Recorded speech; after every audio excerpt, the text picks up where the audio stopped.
তারপরে 5 নাম্বার, শুধু সার্টিফিকেটের জন্য ভর্তি হয়ে থাকা, পরীক্ষা দেবার ব্যবস্থা করা ক্লাস ছাড়া।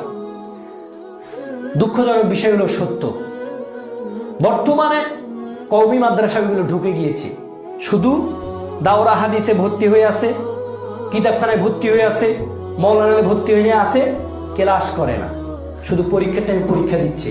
অথচ বক্তৃতার মাঠে উঠে বলবে বুখারীর অমুক নাম্বার খণ্ডে অমুক নাম্বার পৃষ্ঠা, অথচ বুখারী হাত দিয়ে কোনোদিন ধরেনি, মুসলিমে হাত দিয়ে কোনোদিন ধরেনি, কোনো কিতাবে ধরেনি, কিন্তু বক্তৃতার ময়দানে গিয়ে বলতেছে বুখারী অমুক নাম্বার পৃষ্ঠা। অনেক মাদ্রাসায় দেখেছি, আমার নিজের স্বচক্ষে দেখা, মাদ্রাসায় পড়েই না ভাই, চাকরি বাকরি করে বেড়ায়, পুরাটাই বেড়াতিছে।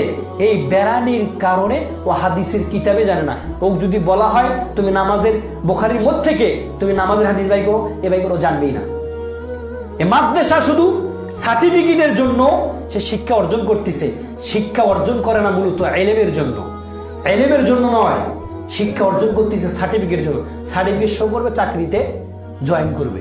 হয়তো এমনও ভাই আছে তাদের চিন্তা ফিকির আল্লাহ পরিবর্তন করে দেয়, তারা এই সার্টিফিকেটটাকে ব্যবহার করবে আলিয়া মাদ্রাসায় গিয়ে, সার্টিফিকেট ব্যবহার করবে সরকারি প্রতিষ্ঠানে গিয়ে, সার্টিফিকেটটাকে ব্যবহার করবে মডেল মসজিদে গিয়ে, যেখানে আপনারা জানেন কিনা জানি না, এই যে আওয়ামী লীগ সরকার ভাগসে বিদায় আপনারা বুঝেন নাই বাজারে, এই যে মডেল মসজিদ দিচ্ছে না পুলিশের থানায় থানায়, আল্লাহর কসম করে বলি যদি আওয়ামী লীগ সরকার থাকতো এই মডেল মসজিদের খুতবা নিয়ন্ত্রণ করতো সরকার থেকে, বিষয় নিতে এই বিষয়ে আলোচনা করা যাবে। অথচ আলেম ওখানে গিয়ে বলতো, আমি আমার গত বাড়ি থেকে আমি এক মডেল মসজিদে গিয়েছিলাম, সরকার থেকে নিয়োগ দিয়েছিল, কিন্তু সরকার পালিয়ে যাওয়ার কারণে বদলানোর কারণে ওই নিয়োগগুলো আল্লাহভাবে হয়ে গেছে। এরা যাবে ওই জায়গায় দিয়ে সরকারিভাবে যে খুতবাগুলো দেওয়া হবে, বঙ্গবন্ধু জাতির পিতা এসে হাবিজাবি ইসলাম বিরোধী কথাও যদি দেয়, তারপরে মসজিদের মেম্বার থেকে বক্তৃতা আসবে এইভাবে।